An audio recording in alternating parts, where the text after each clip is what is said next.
¿Qué más ha habido? Buenos días. Don Pablo Escobar.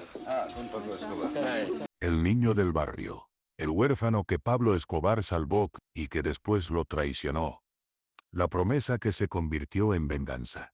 En 1988, Pablo Escobar construyó la cancha de fútbol más cara del barrio más pobre de Medellín. Costó $2 millones. Pasto importado de Inglaterra, gradas de cemento, iluminación profesional. Ese día regaló 500 pares de botines Nike a niños descalzos. Pero hubo un niño de 8 años, que rechazó los botines con lágrimas en los ojos, y gritó frente a 1000 personas: «Señor Pablo, yo no quiero sus regalos.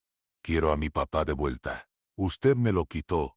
El silencio fue absoluto. Pablo se arrodilló frente al niño y susurró algo al oído que nadie más escuchó. Ese niño era Jorge Ramírez. Y lo que Pablo le prometió esa tarde cambiaría 2 destinos para siempre. Porque 15 años después, ese mismo niño se convertiría en el policía que más cerca estuvo de destruir todo lo que Pablo construyó. La ironía del destino no perdona a nadie. Marzo 1988, la noche del error. Jorge Ramírez tenía 8 años cuando su padre fue asesinado. Roberto Ramírez, mecánico de 38 años, trabajaba en un taller del centro de Medellín. Ganaba 120,000 pesos mensuales reparando carros de lunes a sábado. La noche del 15 de marzo, Roberto estaba terminando un trabajo cuando 3 hombres entraron al taller con maletas llenas de dinero. Millones de dólares del cartel que necesitaban contar en secreto.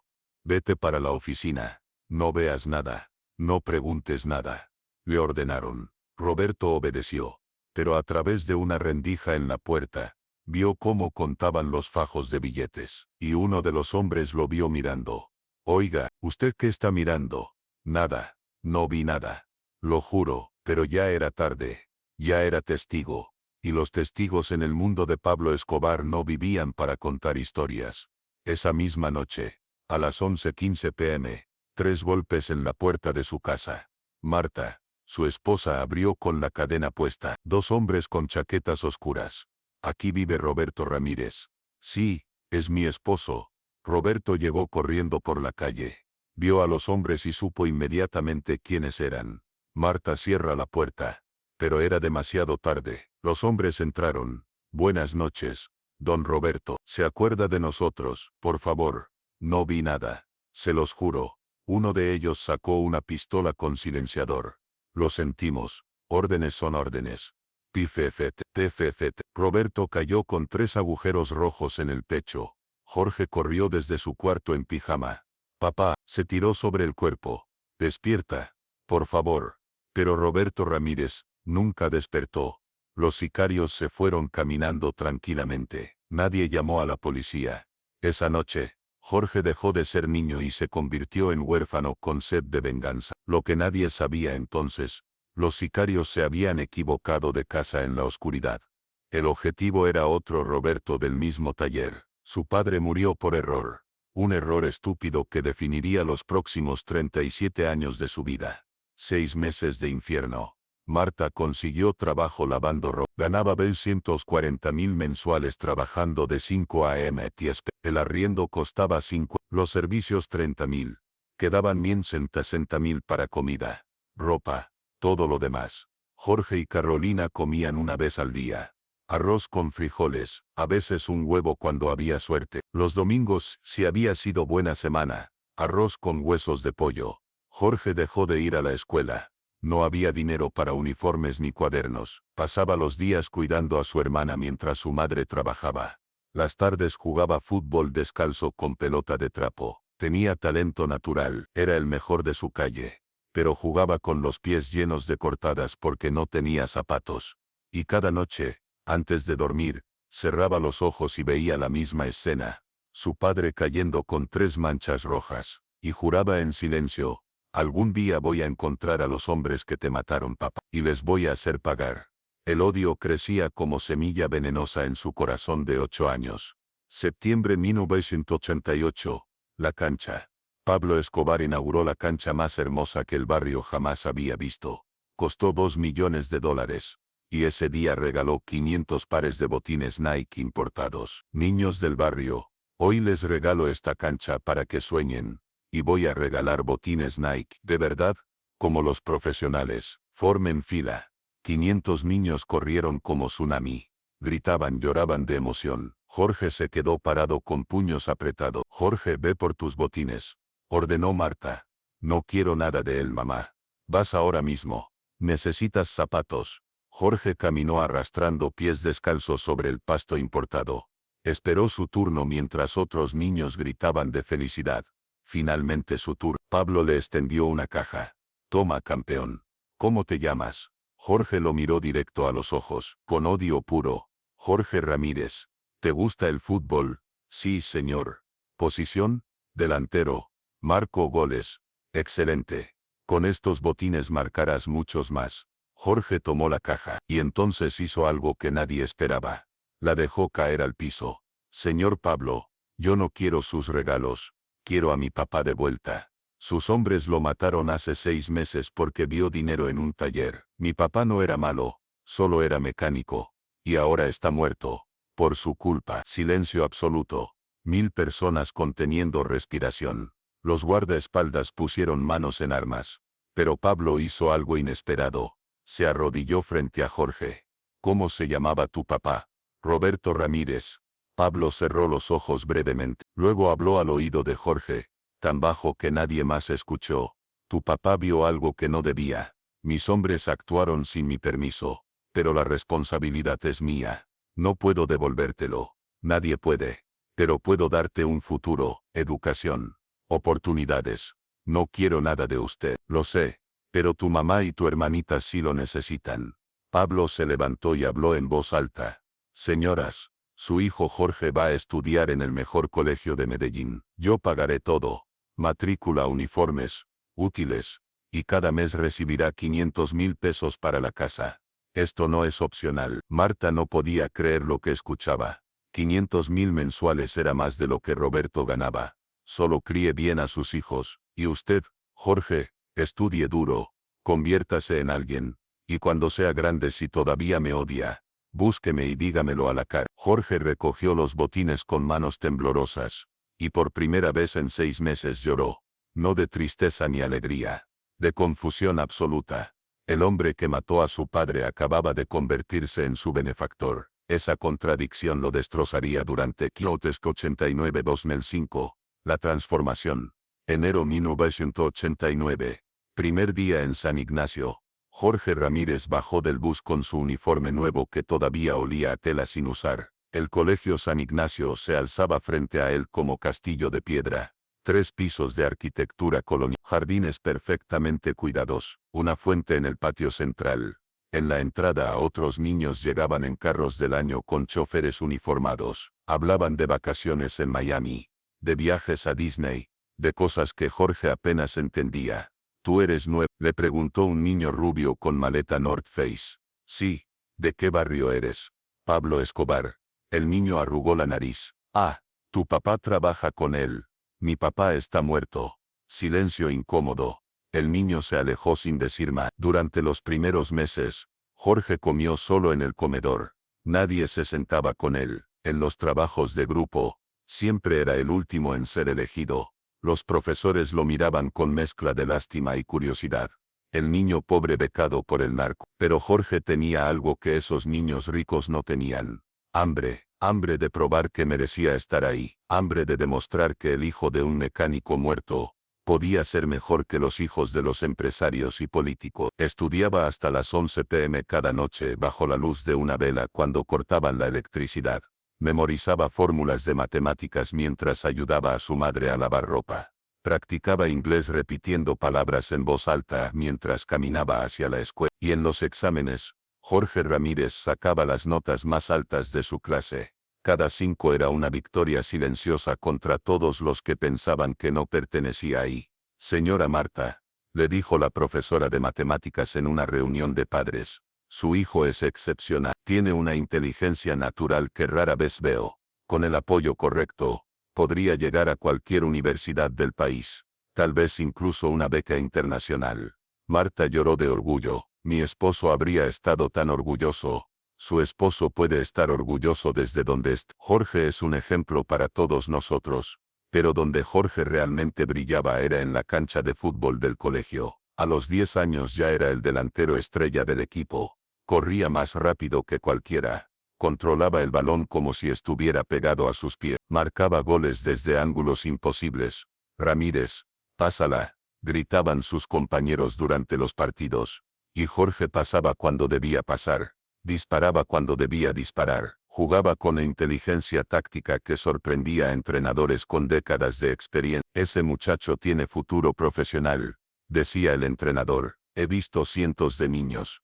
Pero Jorge tiene algo especial. No solo talento, tiene determinación, tiene hambre. Los scouts comenzaron a aparecer en los partidos. Representantes del Atlético Nacional, del Deportivo Cali, hasta un scout del Real Madrid vino a verlo jugar cuando tenía 14 años.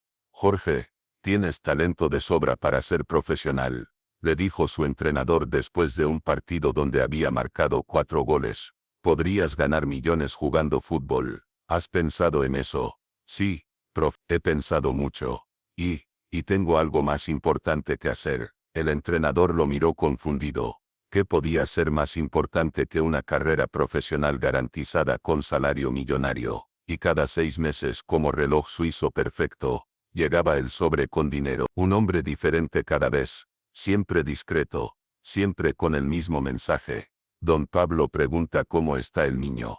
Dice que estudie duro y que algún día será alguien grande. Jorge tomaba el sobre sin mirar al mensajero a los ojos, sin decir gracias, sin enviar saludos de vuelta. Lo guardaba en el cajón de su cuarto junto a los otros sobres anteriores. Dinero manchado de sangre que pagaba su educación limpia.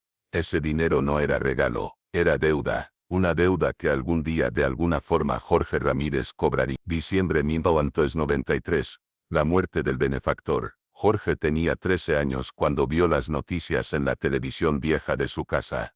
Pablo Escobar ha sido abatido por la Policía Nacional en el barrio Los Olivos de Medellín. El narcotraficante más buscado del mundo murió en un operativo que duró menos de 5 minutos. Las autoridades celebran el fin de una era de terror. Las imágenes mostraban el cuerpo de Pablo siendo bajado de un tejado, sangre en la camisa, los ojos abiertos, policías celebrando como si hubieran ganado el mundial. Jorge masticaba arroz con frijoles mientras miraba la pantalla. Marta lavaba platos en la cocina.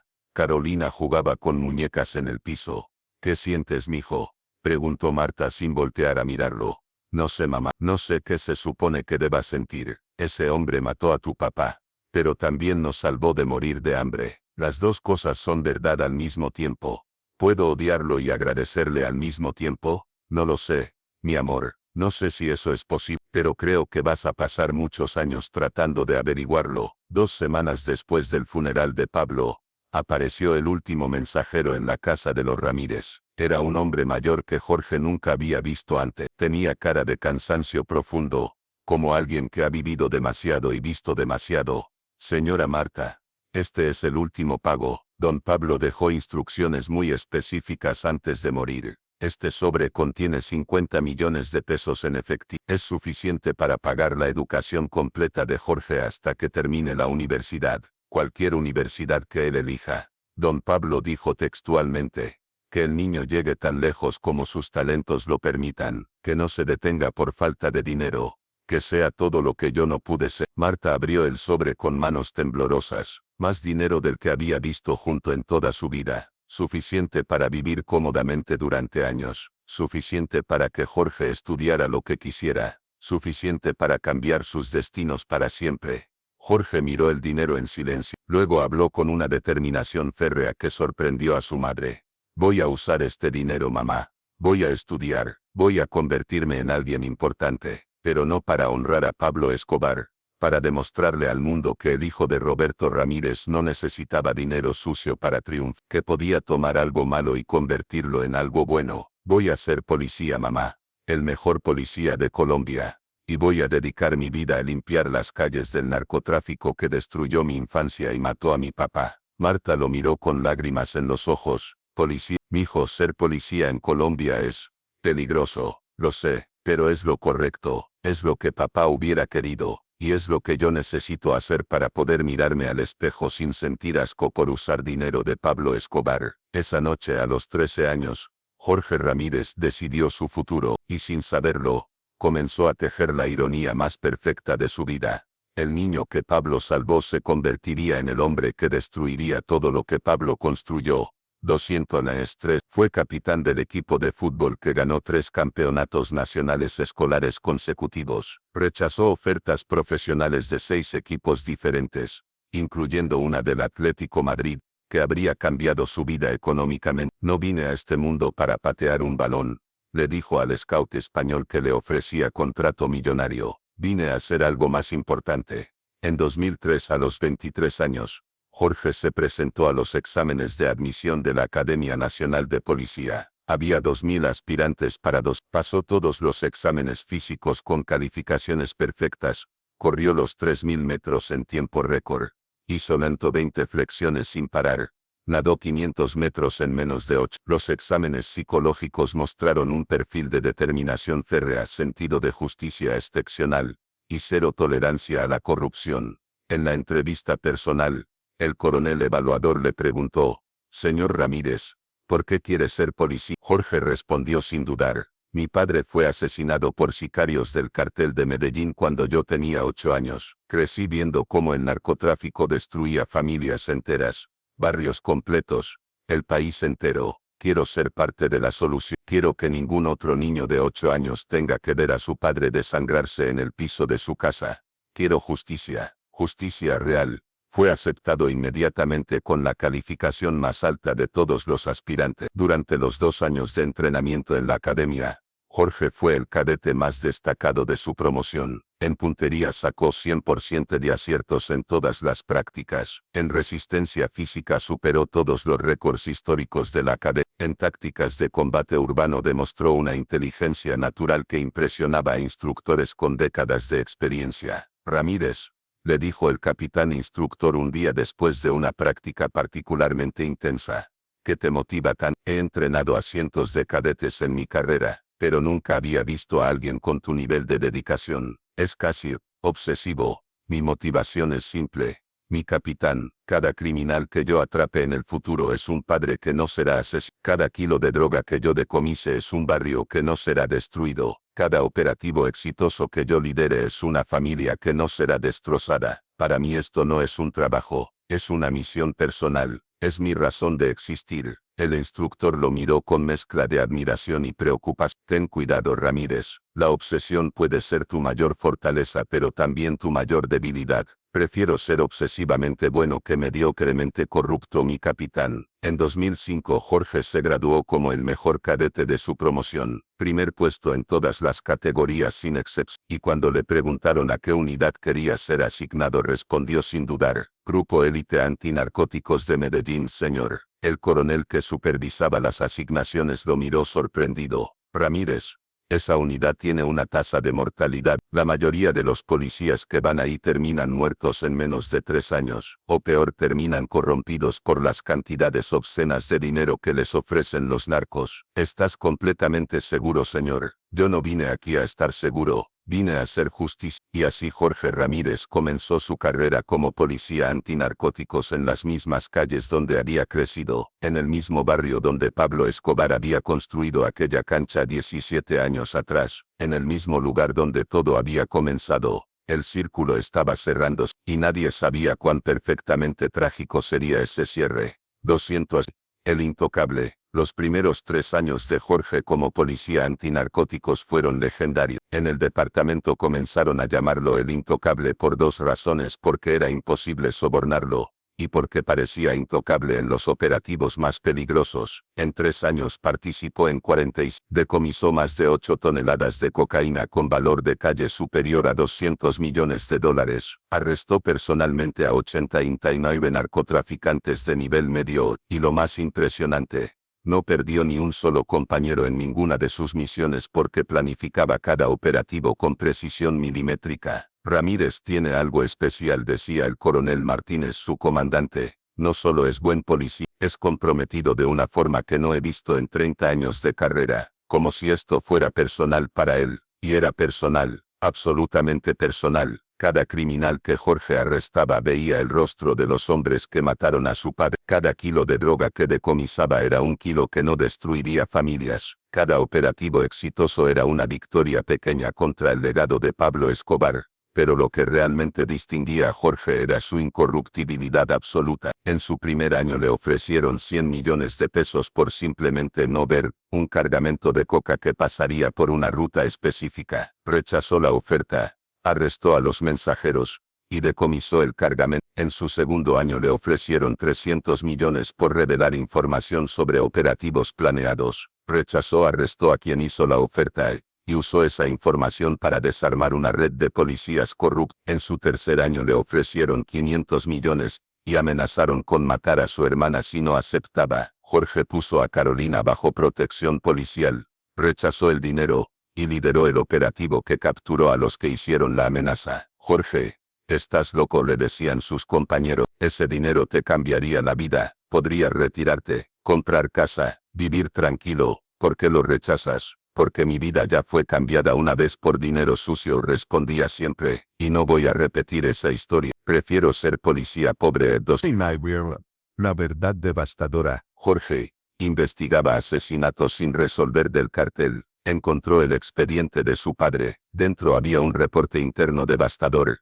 Ejecución de Roberto Ramírez autorizada por error. Objetivo era otro mecánico. Ramírez confundido en oscuridad. Pablo ordenó compensación a familia. Jorge leyó esa línea 20 veces. Su padre fue asesinado por error. No era testigo peligroso. Solo estaba en el lugar equivocado. Y Pablo, cuando descubrió el error, había ordenado compensación. Esa compensación había sido Jorge. Llamó a su madre. Mamá, ¿tú sabías que papá fue asesinado por error? Silencio largo. Sí, mijo, lo supe años después. Me hicieron jurar que nunca te lo diría. Jorge colgó. Si su padre no había muerto como mártir sino por error estúpido, entonces ¿quién era Jorge realmente? Un vengador sin venganza. 2010-2015.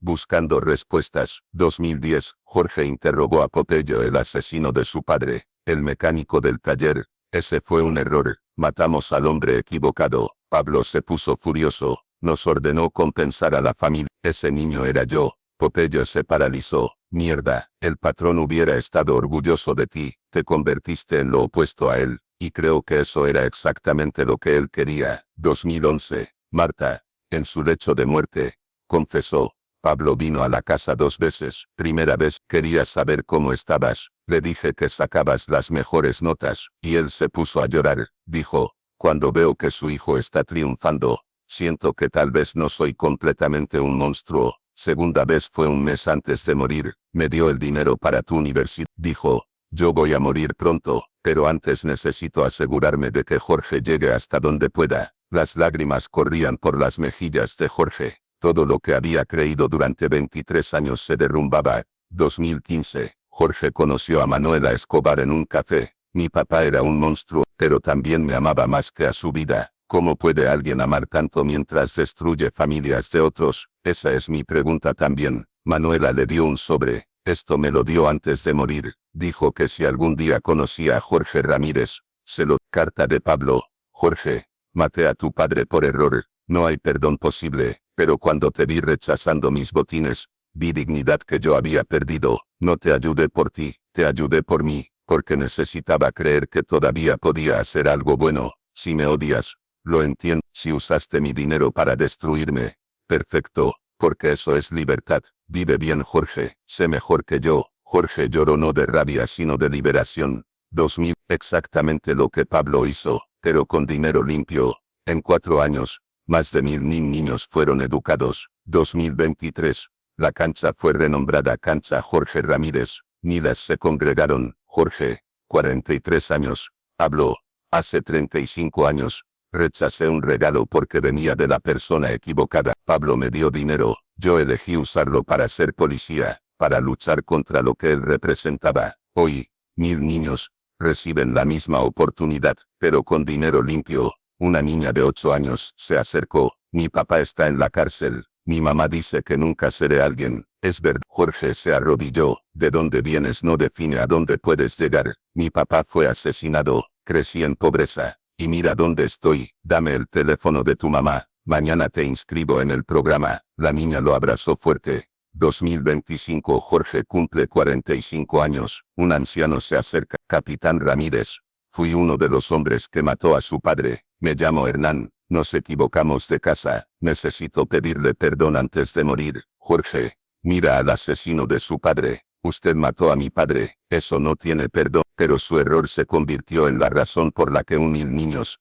ahora tienen oportunidades. Pablo me ayudó por culpa de su error, y yo ayudo a otros por culpa de Pablo, de alguna forma retorcida. Su error salvó 1000 vidas, no justifica nada, pero transforma todo. Vaya a morir en paz. Jorge, mira al cielo. Papá, usé el dinero del hombre que te mató para convertirme en el hombre que tú querías. No sé si eso es justicia, pero es lo más cercano que pude lograr. Y sonríe por primera vez en 37 años sin culpa. La redención no viene de negarla, viene de abrazarla. Pablo Escobar salvó a Jorge Ramírez. Jorge Ramírez destruyó el legado de Pablo Escobar, y ambos cumplieron el destino del otro. Esa es la ironía más perfecta, y la única justicia verdadera.